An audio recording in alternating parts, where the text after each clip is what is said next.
Hyderabad Kukatpally GHMC కార్యాలయంలో 9 గంటలుగా ACB సోదాలు కొనసాగుతున్నాయి. అవినీతి అధికారి చిన్నారెడ్డి నివాసం కార్యాలయాల్లో కీలక ఫైళ్లు, భారీ ఆస్తులను గుర్తించారు అధికారులు. చిన్నారెడ్డి క్లియర్ చేసిన పాత ఫైళ్లపై ఆరా తీస్తున్నారు.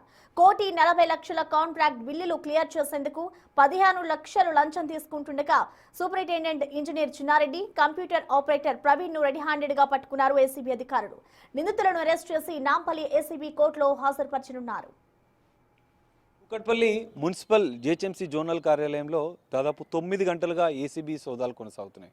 ఒక భారీ అవినీతి తిమింగలాన్ని ఏసీబీ అధికారులు పట్టుకున్నారు. చిన్నారెడ్డి అనే సూపరింటెండెంట్ ఇంజనీర్ ఓ బిల్లు క్లియరెన్స్ కోసం దాదాపు 30 లక్షలు 40 లక్షల రూపాయలు లంచం డిమాండ్ చేస్తే 30 లక్షలకు ఒప్పందం కుదిరింది.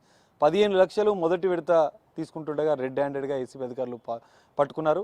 ఇప్పటికీ కూడా అర్ధరాత్రి వరకు కూడా ఈ సోదాలు కొనసాగే అవకాశాలు కనిపిస్తున్నాయి.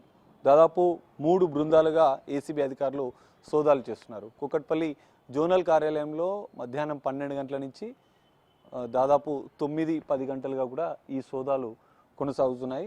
అయితే గుర్రపు డెక్క చెరువుల్లో గుర్రపు డెక్కను తొలగించేందుకు కాంట్రాక్టర్ తీసుకున్నాడు. అందులో 1,40,00,000కు పైగా ఆయన పనులు చేశాడు. ఆ బిల్లులు క్లియరెన్స్ కోసం సూపరింటెండెంట్ ఇంజనీర్ చిన్నారెడ్డిని అప్రోచ్ అయ్యాడు. సో ఆ బిల్లుల క్లియరెన్స్కి సంబంధించి తాను సుమారు 40 లక్షల రూపాయలు లంచం డిమాండ్ చేసినట్లు కూడా తెలుస్తుంది. సో అందుకు ఒప్పందం చేసుకున్నారు. 30 లక్షల రూపాయలు లంచంకి ఒప్పందం చేసుకొని అందులో విడతల వారీగా 2 విడతలుగా ఆ డబ్బుని చెల్లించేందుకు కూడా ఒప్పందం చేసుకున్నట్లు కూడా తెలుస్తుంది. సో అందులో 15 లక్షలు ఈరోజు తీసుకుంటుండగా అతని వద్ద పనిచేసేటువంటి కంప్యూటర్ ఆపరేటర్ ప్రవీణ్ డబ్బులు తీసుకుంటాడుగా రెడ్ హ్యాండెడ్గా పట్టుకున్నట్లు కూడా తెలుస్తుంది. మనం చూడొచ్చు జోనల్ కమిషనర్ కార్యాలయంలో ఇంకా సోదాలు కొనసాగుతున్నాయి. అయితే ఆయన గతంలో క్లియర్ చేసినటువంటి ఫైల్స్ కావచ్చు, గతంలో క్లియర్ చేసిన బిల్లులకు సంబంధించినటువంటి ఆ ఫైల్స్ అన్నింటిని కూడా ఏసీబీ అధికారులు ఇంకా పరిశీలిస్తున్నట్లు కూడా తెలుస్తుంది. హైదరాబాద్లోని హల్వాల్ కొంపల్లిలోని వారి ఇంట్లో, వారి బంధువుల నివాసాల్లో కూడా ఏసీబీ అధికారులు సోదాలు చేస్తున్నారు. దాదాపు 100 కోట్ల ఆస్తులు గుర్తించినట్లు కూడా సమాచారం అందుతుంది. ఈరోజు అర్ధరాత్రి వరకు, రేపు తెల్లవారుజామున వరకు కూడా ఈ సోదాలు కొనసాగే అవకాశాలు కనిపిస్తున్నాయి. సో 3 బృందాలు ఇంకా సోదాలు చేస్తున్నారు. ఇక్కడ కీలకంగా చిన్నారెడ్డి సూపరింటెండెంట్ ఇంజనీర్ హోదాలో దశాబ్ద కాలంగా కూకట్పల్లి ప్రాంతంలోనే పనిచేస్తున్నట్లు కూడా తెలుస్తుంది. ఒకవేళ ట్రాన్స్ఫర్ అయినా కూడా మళ్ళీ ఇదే ప్రాంతంలో తిరిగి వచ్చి ఇక్కడే పనిచేస్తున్నట్లు కూడా గుర్తించారు.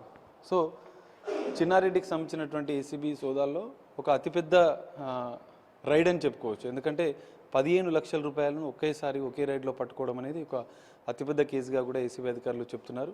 సో ఇంకా పూర్తిస్థాయి సోదాలు పూర్తయిన అనంతరం కూడా 100 కోట్లకు పైగా 100 కోట్ల ఆస్తులు ఏసీబీ అధికారులు గుర్తించే అవకాశం ఉంది. సో రేపటి వరకు కూడా ఈ సోదాలు కొనసాగే అవకాశం ఉంది. చిన్నారెడ్డిని రేపు ఉదయం ఏసీబీ అధికారులు రిమాండ్కు తరలించినట్లు కూడా తెలుస్తుంది. సోదాలు పూర్తయిన అనంతరం ఏసీబీ అధికారులు ఒక నోటు విడుదల చేయనున్నారు. ఎన్ని కోట్ల రూపాయల ఆస్తులు గుర్తించారనేది కొంత ఏసీబీ అధికారులు ప్రకటన రూపంలో విడుదల చేసే అవకాశాలు కనిపిస్తున్నాయి. కెమెరామెన్ వంశీతో కలిసి సాగర్, బిగ్ టీవీ, హైదరాబాద్ కూకట్పల్లి నుండి.